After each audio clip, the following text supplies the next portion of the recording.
Hello everyone and welcome back. So बेटा आज वाली वीडियो के अंदर journey to the end of the earth के कंप्लीट क्वेश्चंस की मैं बात करूंगा। मुझे उम्मीद है इससे पहले इस चैप्टर की लाइन बाय लाइन एक्सप्लेनेशन वाली वीडियो आपने जरूर देखी होगी, जहां पर चैप्टर की थीम मैंने बहुत अच्छे से समझाई थी और वहीं मैंने आपको एक कोट भी दिया था। वो कोट क्या था? We do not inherit the earth from our ancestors. हमें लगता है ना कि हमें ये विरासत के अंदर धरती हमें हमारे पूर्वजों से मिले। नहीं नहीं, ऐसा नहीं है। हम इसे उधार लेते किससे? हमारी फ्यूचर जनरेशन से, हमारे चिल्ड्रन से। आप खुद देखो, ये जो आज की डेट में एयर हम इतनी पोल्यूट करते जा रहे हैं, पानी हमने इतना गंदा कर दिया, धरती को खोखला हम कर चुके हैं, हमारी फ्यूचर जनरेशन्स के पास कुछ नहीं बचेगा। तो उन विचारों से उधार लेकर हम ये जो धरती है इसके रिसोर्सेज का इस्तेमाल कर रहे हैं और उनको मजे से तबाह कर रहे हैं। ठीक है भाई, तो चलिए अब इस चैप्टर को बहुत अच्छे से समझते हैं और ये कोट आंसर्स के अंदर कैसे लिखना है, कैसे आंसर्स को प्रेजेंटेबल बनाना है, सारी बात आप कर लेंगे। चलिए जनाब, तो ये रहा अब इस चैप्टर का पहला क्वेश्चन और मैं आप लोगों को पहले ही बता देता हूँ, सारे ही previous year question, extract based question, competency based question मैं सब कुछ करा दूंगा। इसके अलावा आपको कुछ भी उठा के देखने की जरूरत नहीं पड़ेगी। पहला क्वेश्चन क्या कह रहा है, बहुत ध्यान से समझो भाई।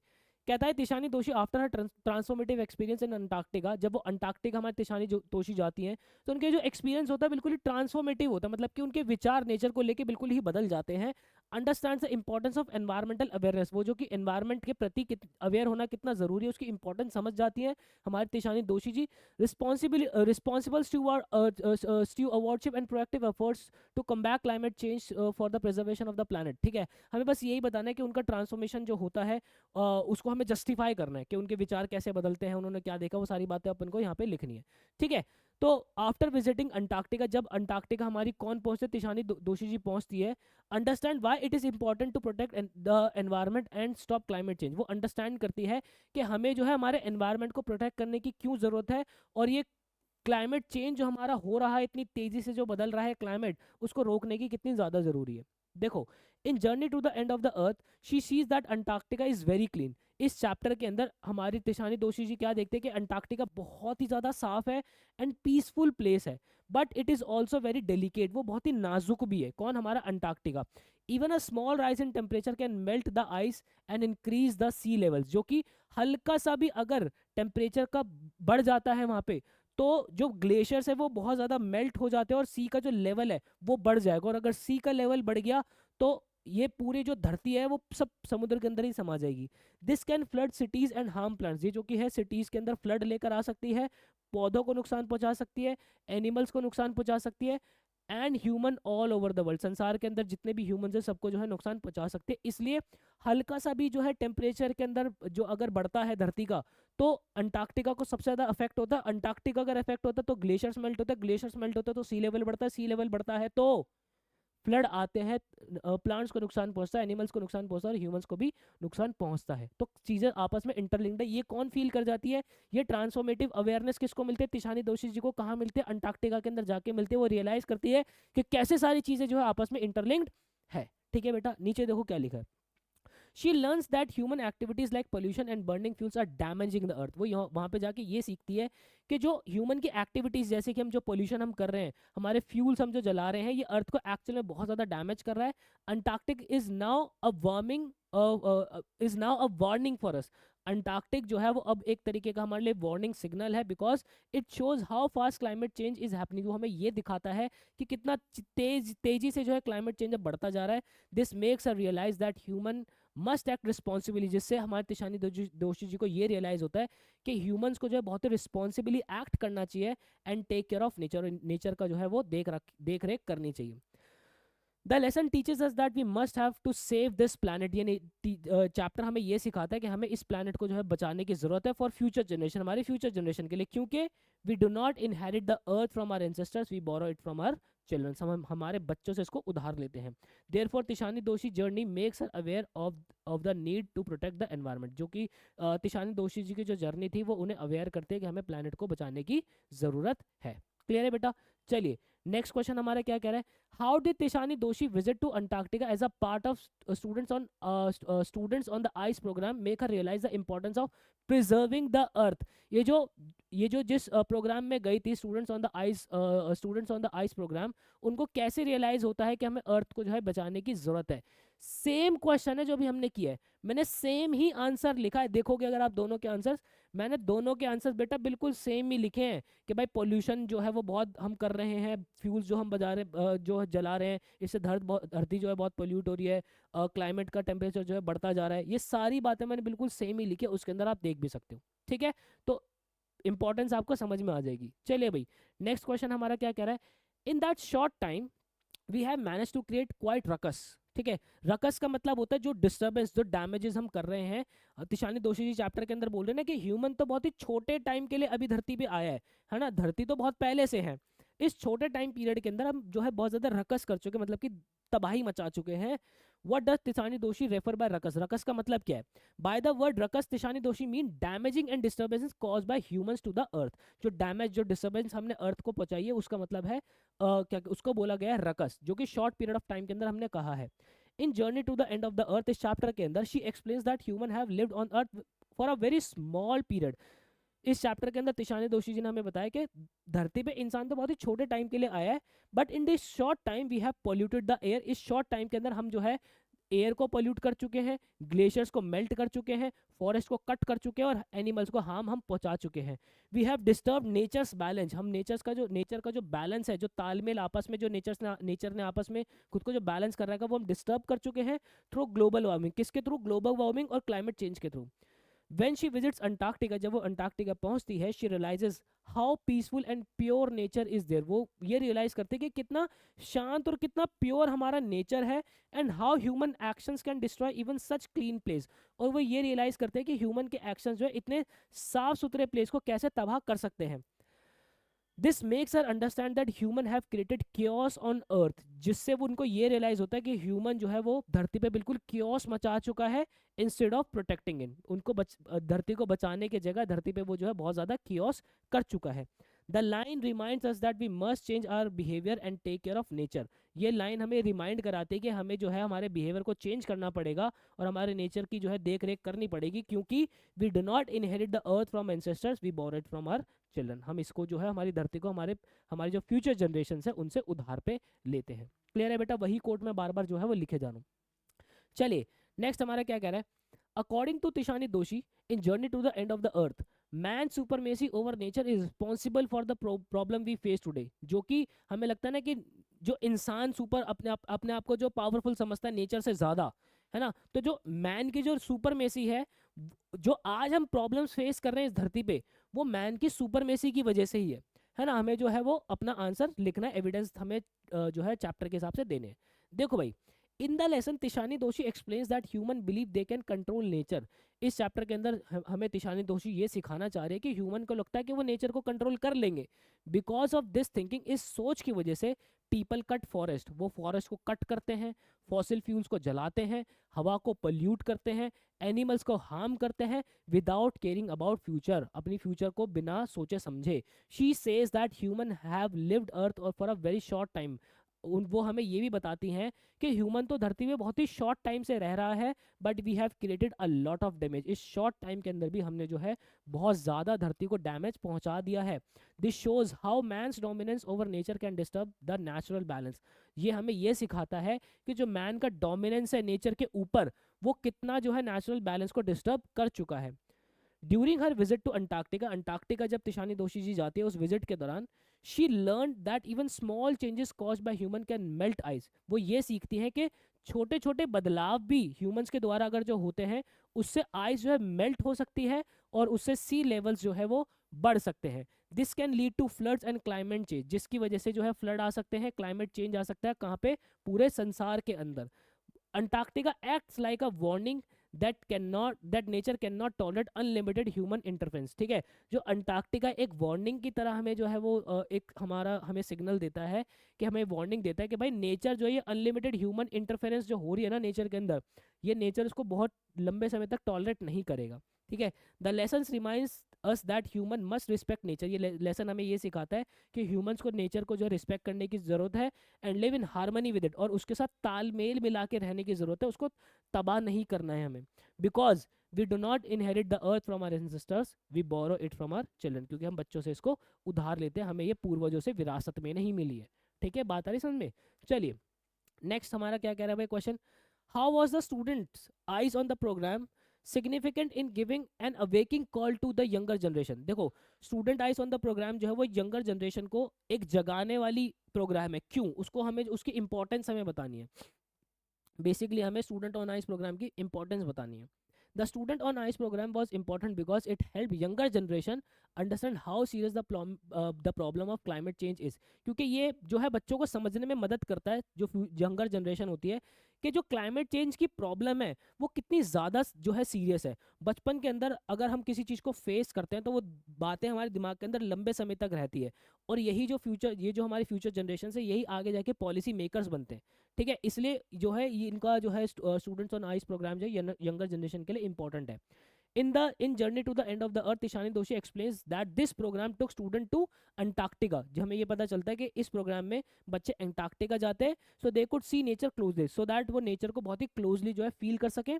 The students saw huge glacier, students जो है बड़े बड़े ग्लेशियर्स देखते हैं, क्लीन आइस देखते हैं, एंड अ पीसफुल एनवायरनमेंट, एक शांत भरा एनवायरनमेंट भी जो है वो बच्चे हमारे देखते हैं। They also learn that Antarctica is very delicate, जो कि बच्चे वहां पर जाके ये भी सीखते हैं कि जो अंटार्कटिका है वो बहुत ही नाजुक है, and even small temperature changes can melt ice and raise sea level. और अगर हल्का सा भी जो है टेम्परेचर बढ़ता है, जिससे आइस जो है मेल्ट हो जाएगी और जो सी लेवल से वो बढ़ जाएंगे।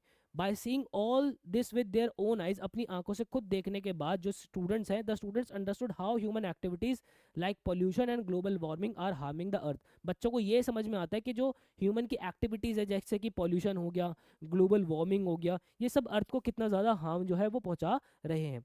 This experience made them more responsible and aware of their duty to protect nature. ये जो एक्सपीरियंस है उनको ज़्यादा रिस्पॉन्सिबल बनाता है और ज़्यादा अवेयर बनाता है उस ड्यूटी के प्रति कि उनको जो है नेचर को प्रोटेक्ट करना चाहिए और इनको फ्यूचर में नेचर को जो है प्रोटेक्ट करना है। The program gave a wake up call, जो प्रोग्राम एक वेकअप कॉल देता है किसको? यंग पीपल को, to care for the planet and save it for future generation. ठीक है, कि भाई तुम्हें जो है वो फ्यूचर जनरेशन के लिए प्लानट को बचाने की जरूरत है। क्यों?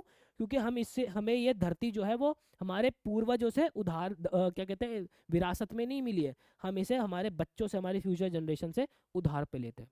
क्लियर है भाई? चलिए, अब हमें एक एक्सट्रैक्ट दिया हुआ है, इसको पढ़ लेते हैं भाई क्या कह रहा है। My Antarctic experience was full such of epiphanies. Epiphanies मतलब होता है फुल ऑफ रियलाइजेशन। ये वो वाली बात हो गई, वो एक्सट्रैक्ट हमने पढ़ा था जब उनको जो है वो आइस पे जब वो नीचे उतरते हैं, उनका शिप जो है वो शकल्स की जो उनका शिप है वो बीच में अटक जाता है आइलैंड्स के बीच में। तो वहाँ पे कैप्टन डिसाइड करता है कि उन्हें वापस से यू टर्न लेने की जरूरत है। फिर कुछ एक्सपीरियंस करने के लिए वहाँ पे जो है सारे लोग नीचे उतरते हैं आइस पे, और उसके आइस के जस्ट मतलब 1 मीटर आइस के जस्ट नीचे जो है वो बहुत बड़ा सी जो होता है, वही वाला है ये। ठीक है, माई अंटार्कटिक एक्सपीरियंस वो फुल ऑफ सच एपिफनीज, मतलब कि फुल ऑफ एक्सपीरियंसेस था। But the best occur just short of the Antarctic circle eight 65.55 degrees south. ठीक है, ऐसी कुछ जोग्राफिकल टर्म उन्होंने बोले कि वो ये बताना चाह रहे हैं कि अंटार्कटिक के इस साउथ मतलब अपनी इस डिग्री में हमारा मेरा जो है बेस्ट एक्सपीरियंस रहा। और वो एक्सपीरियंस क्या रहा?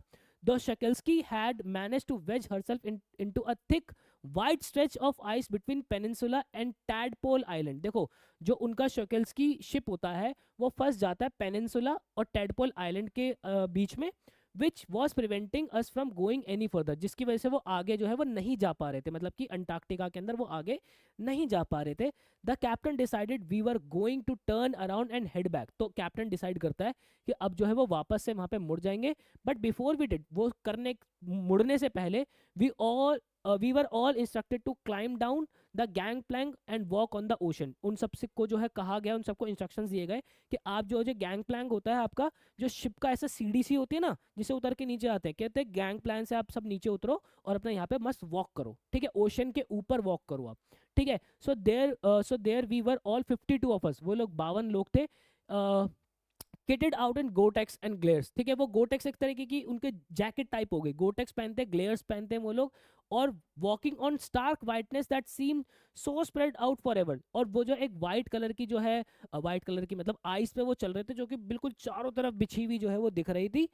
Underneath of our feet, 1 feet नीचे, was a metre thick ice pack. उनके मतलब पैरों के 1 मीटर तक नीचे जब तक जो है वो आइस बड़ी बड़ी जो है वहां पे थी, इतनी मोटी मोटी आइस, 1 मीटर लंबी लंबी आइस थी। ठीक है, इतनी जमी हुई। In the periphery crabeater seals were stretching and sunning themself. और वो वहां पे देखते हैं कि क्रैब ईटर सील्स जो है वो मस्त अपना जो है धूप के अंदर लेटे हुए बिल्कुल बढ़िया से। ठीक है, मच लाइक स्ट्रे डॉग्स, बिल्कुल एक स्ट्रे डॉग्स की तरह, जो हमारी गली के अंदर कुत्ते लेटे होते हैं ना मस्त तरीके से, उसकी तरीके से लेटे हुए। It was nothing short of a revolution, ठीक है। वो जो एक तरीके का उनको रियलाइजेशन वहाँ पे बहुत ज़्यादा फील हुई, नेचर कितना हम आपस में जो कनेक्टेड है, ठीक है। अब आगे आ जाओ। Complete the following suitably. The passage suggest that the author's Antarctic experience was, Antarctic experience उनका कैसा था, फुल ऑफ एफएफएनीज था, ठीक है, फुल ऑफ रियलाइजेशन था। आप रियलाइजेशन भी लिख सकते हो, फुल ऑफ एफएफएनीज भी लिख सकते हो, कोई दिक्कत नहीं है। अब हमें इनमें से एक ऑप्ट करना है भाई, एमसीक्यू है हमारा।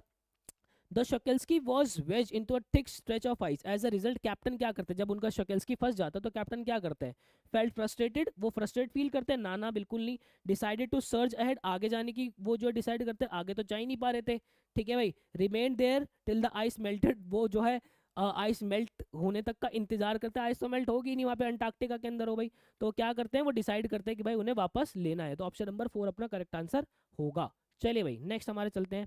What did the captain instruct the team to do, team को कैप्टन क्या बोलते हैं कि भाई सारे उतरो और यहाँ पे वॉक करो, ठीक है। Captain instructed the members to climb down from the ship and walk on the frozen ocean before returning back, ठीक है। वापस जाने से पहले कैप्टन उन्हें बोलते हैं कि सब नीचे उतरो और जो ये फ्रोजन आइस है इसके ऊपर सारे वॉक करो।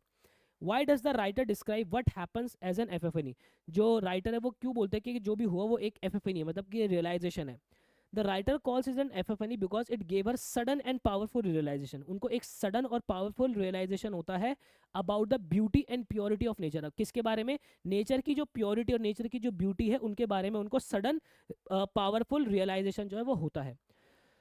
Walking on the frozen ocean and seeing seas resting peacefully made her understand how special and fragile the earth is, ठीक है। जब वो फ्रोजन आइस पे चलती हैं और सीज को रेस्ट करता हुआ देखती है तो वो उनको ये रियलाइज होता है कि कितना स्पेशल और कितना नाजुक हमारा अर्थ जो है वो है। This movement taught her that human must protect nature, इस मूवमेंट पर उन्हें रियलाइज होता है कि हमें ह्यूमंस को जो है नेचर को बहुत ज़्यादा ज़रूरत है प्रोटेक्ट करने की। क्लियर है बेटा। नेक्स्ट हमारा एक क्वेश्चन क्या कह रहा है भाई, what could be the reason for the disintegration of Gondwana, Gondwana जो डिसइंटीग्रेट हुआ था, अलग अलग हुआ था, उसका क्या रीजन था। सुनना भाई, in the journey to the end of the earth Tishani Doshi explains Gondwana was very large supercontinent, ठीक है। हमें जो है तिशानी दोषी जी ने बताया कि गोंडवाना पहले एक बहुत बड़ा जो है सुपर कॉन्टिनेंट हुआ करता था। Then began to break apart 150 से 180 मिलियंस अगो, फिर वो धीरे धीरे जो है वो टूटना शुरू हुआ, बिखरना शुरू हुआ लगभग 150 से 180 मिलियन साल पहले। This happens because of tectonic plate movements, किसकी वजह से होता है, तो ये डिसइंटीग्रेट किसकी वजह से होता है, टेक्टोनिक प्लेट मूवमेंट्स की वजह से होता है, जो कि अर्थ के अंदर अर्थ के नीचे जो है वो होती है। The earth has strong heat deep inside it, earth के अंदर क्या होती है, एक स्ट्रॉन्ग हीट होती है। This heat cause the plates of the earth to move slowly, जिसकी इस हीट की वजह से जो अर्थ की प्लेट्स होती है वो धीरे धीरे जो है वो मूव करना शुरू करती है। बिकॉज ऑफ दिस मूवमेंट, इस मूवमेंट की वजह से the huge land mass of Gondwana cracked, जिसकी वजह से जो ह्यूज लैंड मास जो गोंडवाना का एक बड़ा जो लैंड होती है वो क्रैक हो जाती है इसी प्लेट की मूवमेंट की वजह से। देखो नीचे हीट होती है, अर्थ की जो प्लेट्स होती है वो धीरे धीरे फिर वो वहां से मूव करने शुरू कर देती है, तो इस मूवमेंट की वजह से क्या होता है, गोंडवाना जो एक पूरा एक बहुत बड़ा लैंड है वो धीरे धीरे आपस में जो है टुकड़ों में टूटना शुरू हो जाता है। Slowly broke into smaller part, जो कि धीरे धीरे जो है छोटे छोटे टुकड़ों के अंदर जो टूटना शुरू हो जाता है। There was a volcanic activity, और फिर क्या होती है, वोल्केनिक एक्टिविटीज भी जो है अर्थ के अंदर होती है। एंड सी फ्लोर स्प्रेडिंग, और जो सी फ्लोर स्प्रेडिंग का मतलब क्या हो गया कि जो वो लैंड है वो सीज के ऊपर जो है वो तैरना शुरू करते हैं और जाके कहीं पे मिल जाते हैं, जैसे कि हमारा क्या कहते हैं, पहले गोंडवाना से निकल के जो है वो हमारा इंडिया जो है वो एशिया के अंदर आके मिला था, जिससे हिमालयस हमारे फॉर्म हुए थे, ठीक है। Which help separating the continent, अब ये जो क्योंकि पानी के ऊपर तैरना लैंड शुरू कर देते हैं इसकी वजह से जो कॉन्टिनेंट्स है वो सेपरेट होना शुरू हो जाते हैं। India broke away from Gondwana, India जो है वो गोंडवाना से अब जो है टूटता है एंड स्टार्ट मूविंग नॉर्थ, और नॉर्थ की तरफ मूव करना शुरू कर देता है। कुछ सालों के अंदर इंडिया जो है क्रैश कर जाता है एशिया के अंदर, धुम से जाके एशिया के अंदर जाके लग जाता है, जिस कॉलिजन की वजह से हमारे हिमालयन माउंटेन्स जो है वो फॉर्म होते हैं।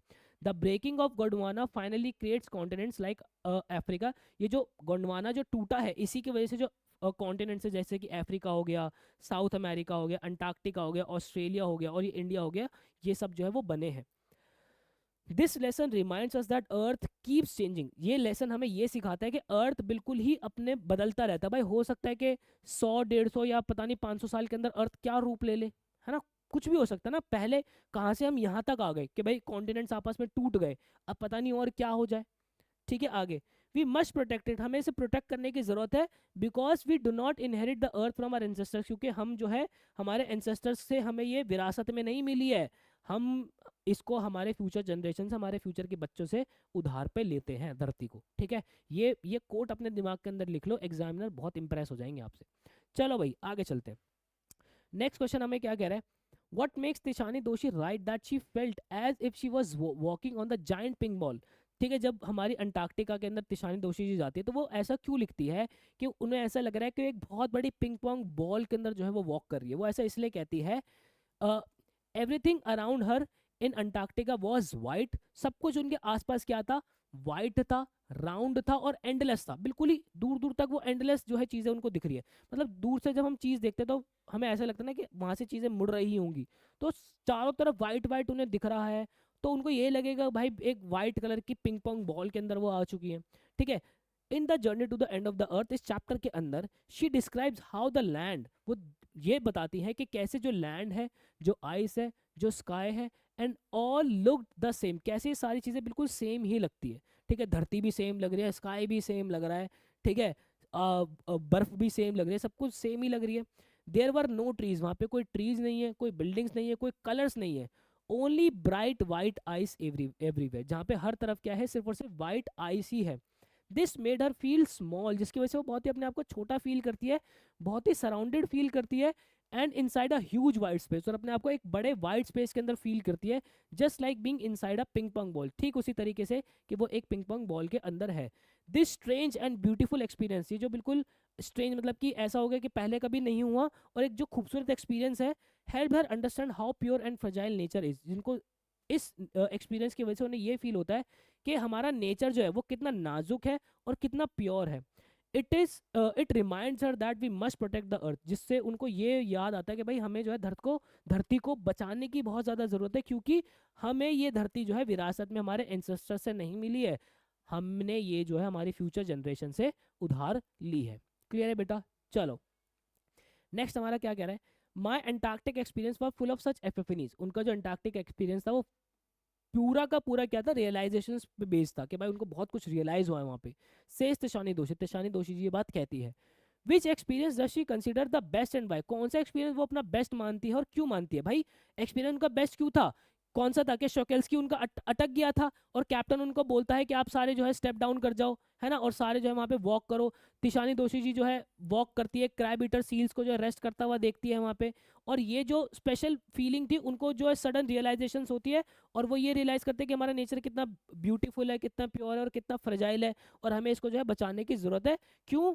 क्योंकि जो है हम इसे इनहेरिट करते हैं हमारे इंसेस्टर से। हाँ, मतलब ये हमें जो हमारे इंसेस्टर से विरासत में नहीं मिली है, हमें हमारे फ्यूचर जनरेशन से इसे उधार पे लिया हुआ है। वही सारी बातें अपन ने यहाँ पे लिख दी है बेटा। क्लियर है बेटा? चलिए नेक्स्ट हमारा क्या कह रहा है, what are Jeff Green's reason for including high school students in the students on ice expedition। जो students on ice प्रोग्राम है, जो हमारे जेफ ग्रीन होते हैं, वो बच्चों को क्यों इंक्लूड करते हैं। पहले वो जो है सेलिब्रिटीज को लेके जाते थे, फिर वो बच्चों को क्यों इंक्लूड करते हैं। बच्चों को इसलिए इंक्लूड करते हैं कि Jeff green feel students learn better when they see things with their own eyes. Jeff green को ये लगता है कि बच्चे ज़्यादा बेहतर सीखते हैं जब वो अपनी खुद की आंखों से चीज़ों को देखते हैं, ऑब्जर्व करते हैं। By taking them to Antarctica he wanted them to understand how beautiful and fragile the earth is. Antarctica लेके जाके वो उन्हें बच्चों को ये फील कराना चाहते हैं कि जो धरती वो कितनी खूबसूरत और कितनी नाजुक है। When students see melting ice, जब स्टूडेंट्स पिघलती हुई आइस को देखते हैं, पिघलते हुए ग्लेशियर्स को देखते हैं, वाइल्ड लाइफ को बहुत ही क्लोजली देखते हैं, वो ये रियलाइज करते हैं कि क्लाइमेट चेंज कितना ज़्यादा सीरियस है। ठीक है, ही believe that the students would become responsible adults. उनका ये मानना है कि ये जो बच्चे जिनको मैं अंटार्कटिका लेके आया हूँ, ये फ्यूचर के अंदर रिस्पॉन्सिबल एडल्ट्स बनेंगे, who care for the environment, जो कि एनवायरनमेंट की रक्षा करेंगे।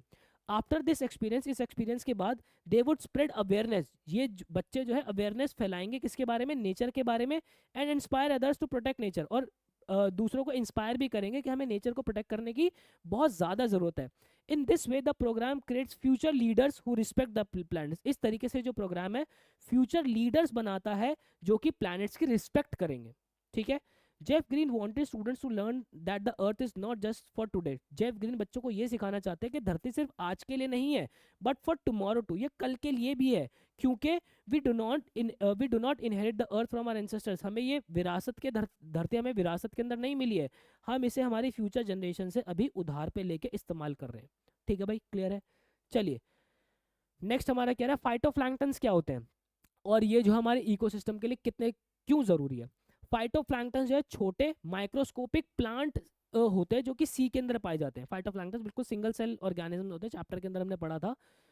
That play a crucial role in entire southern ocean food chain, जो कि जो हमारी साउथ की प्रॉपर पूरी सी की जो फूड चेन है उसके अंदर बहुत ही इंपॉर्टेंट रोल जो है ये फाइटोप्लैंक्टन निभाते हैं बेटा। These single cell plants uses the sun energy, ये जो सिंगल सेल प्लांट है सन की एनर्जी का इस्तेमाल करते हैं टू ऑब्जर्व, टू कार्बन को ऑब्जर्व करने के लिए, और ये ठीक प्लांट्स की तरह ऑक्सीजन जो है प्रोड्यूस करते हैं एंड क्रिएट इंपॉर्टेंट कंपाउंड्स, और इंपॉर्टेंट कंपाउंड्स खुद के लिए जो है बनाते हैं। The ozone layer which protects us from harmful sunlight, जो ओजोन लेयर जो कि हमें हार्मफुल सनलाइट से बचाती है, is vital for the health of phytoplankton. ये ओजोन लेयर ही जो है फाइटोप्लैंक्टन के सर्वाइवल के लिए बहुत ज़्यादा ज़रूरी है। इनको भी ये जो है हार्मफुल रेस से बचाती है, कौन, ozone layer. If ozone layer continues to deplete, अगर ओजोन लेयर इसी तरीके से खत्म होती रही, it will negatively impact phytoplankton activity, ये जो है फाइटोप्लैंक्टन की एक्टिविटी को बहुत ही नेगेटिवली जो है इम्पैक्ट करेगा। फाइटोप्लैंक्टन जो है खत्म होना शुरू हो जाएंगे। This in turn will affect the growth of marine animals and birds, जिसकी वजह से जो है समुद्री जो एनिमल्स है उनकी ग्रोथ पे अफेक्ट आएगा, बर्ड्स पे जो है बहुत ज़्यादा इफेक्ट आएगा। क्यों? क्योंकि समुद्र के जीव जो छोटे छोटे जीव होते हैं वो क्या खाते हैं, वो ये फाइटोप्लैंक्टन खाते हैं, और ये फाइटोप्लैंक्टन अगर खत्म हो गए तो वो छोटे छोटे समुद्र के जीव वो जीवित नहीं रह पाएंगे, वो जीवित नहीं रह पाएंगे तो जो समुद्र के बड़े जीव है जो उन छोटे जीवों को खाते हैं वो नहीं जो है जिंदा रह पाएंगे। अगर वो छोटे छोटे जीव मर जाएंगे तो जो बर्ड्स उन छोटे जीवों को खाती है वो जो है सर्वाइव नहीं कर पाएगी। इस तरीके से पूरी जो सदर्न हमारी ओशन की फूड चेन है वो डिस्टर्ब हो जाएगी, वो डिस्टर्ब हो जाएगी, सी लेवल बढ़ जाएगा, सी लेवल बढ़ गया, ओजोन लेयर खराब हो गई तो टेम्परेचर राइज कर जाएगा, सी लेवल बढ़ जाएगा तो फ्लड हो जाएगा, ह्यूमन पे बहुत ज्यादा इंपैक्ट पड़ेगा। तो चीजें आपस में क्या है, कनेक्टेड है बेटा। ठीक है, as well as disturb the global carbon cycle, जिसकी वजह से ग्लोबल की जो कार्बन साइकिल है वो भी डिस्टर्ब करेगी। टू प्रोटेक्ट लार्जर ऑर्गेनिजम्स, हमें बड़े ऑर्गेनिज्म को बचाने के लिए we must care for the smaller ones, हमें छोटे को बचाने की जरूरत है। आपने छोटा बचा लिया, बड़ा अपने आप बच जाएगा। Even a small change in nature can lead to huge consequences, एक छोटा चेंज भी नेचर के अंदर जो है बड़ा कॉन्सिक्वेंस उसका हो सकता है। और मुझे बहुत ज़्यादा उम्मीद है इस बार इस लाइन से जो है वो क्वेश्चन आने की थोड़ी सी संभावना ज़्यादा है कि क्या कहते हैं, छोटा इम्पैक्ट भी जो है वो नेचर के अंदर छोटा चेंज भी जो है नेचर के अंदर बड़ा कॉन्सिक्वेंस ला सकता है। वो कैसे ला सकते हैं, फाइटोप्लैंक्टन की पूरी आप जो है कहानी लिख देना वहाँ पे। ठीक है, क्लियर है। आ जाओ, ले लो, क्वेश्चन आ ही गया। Take care of the small things and the big things will take care of themselves. आप छोटी चीजों का ध्यान रखो, बड़ी चीजें खुद ब खुद अपना ध्यान रख लेगी। What is the relevance of this statement, इस स्टेटमेंट की क्या रेलेवेंस है in the context of Antarctic environment, Antarctic environment को लेके इस स्टेटमेंट की क्या इंपॉर्टेंस है। Small things have their own importance, छोटी छोटी चीज़ों की अपनी खुद की जो है बहुत ज़्यादा इंपॉर्टेंस है। As even the tiniest change can bring big consequences, क्योंकि छोटे छोटे चेंज भी जो है उसके बड़े बड़े इंपैक्ट, बड़े बड़े कॉन्सिक्वेंसेज हो सकते हैं। जैसे कि सिंगल सेल माइक्रोस्कोपिक फाइटोप्लैंक्टन जो है वो सनलाइट सन की जो एनर्जी इस्तेमाल करता है अपने फोटोसिंथेसिस करने के लिए। फोटोसिंथेसिस एक प्रोसेस होता है जिसके अंदर प्लांट जो है अपना सन से एनर्जी लेके अपना फूड जो है वो जनरेट करता है। And any disruption to their life can affect marine animals, अगर उनकी लाइफ पे कोई भी डिस्ट्रप्शन आया, कुछ भी खराब अगर होता है, हमारे फाइटोप्लैंक्टन्स को अगर कुछ भी नुकसान पहुंचता है तो ये मरीन एनिमल्स जो है उनको अफेक्ट करेगा और वहाँ पे जो बर्ड्स है उनको अफेक्ट करेगा। If the ozone layer continues to deplete, और ओजोन लेयर अगर कंटिन्यू होती रहे डिप्लीट होना, it could harm these tiny organism, ये जो है इन छोटे छोटे ऑर्गेनिज्म को हार्म करेगा। Disturbing the entire ecological balance, जिससे जो है पूरा इकोलॉजिकल बैलेंस जो है वो इम्बैलेंस हो जाएगा। To protect the environment and save mankind, हमें एनवायरनमेंट को बचाने के लिए और मैनकाइंड को बचाने के लिए we must stop for the depletion of ozone layer, हमें जो है ओजोन लेयर की और ज़्यादा डिप्लीशन जो है वो रोकनी पड़ेगी। क्लियर है बेटा। तो तो ये था हमारा प्रॉपर पूरा चैप्टर। इस चैप्टर की proper line by line explanation हमने कर ली है। इस चैप्टर के सारे ही मैंने जो है आप लोगों को क्वेश्चन आंसर्स करा दिए हैं। स्टिल अगर आपको कोई भी डाउट होता है आप मुझसे यहाँ पे कनेक्ट कर सकते हो। चैप्टर के जो नोट्स है आपको डिस्क्रिप्शन बॉक्स के अंदर मिल जाएंगे। जाते जाते एक हैशटैग मैं देना चाहूँगा, दैट इज़ रियाज ही राज है, क्योंकि इतनी मेहनत आप कर रहे हो। लोग आपसे बाद में पूछेंगे कि क्या राज है, तो उन्हें बोलना मेरी मेहनत, मतलब कि मेरा रियाज ही राज है। Thank you so much guys, मिलता है किसी नेक्स्ट वीडियो के अंदर। मुझे दीजिएगा इजाजत, till then bye bye and take care.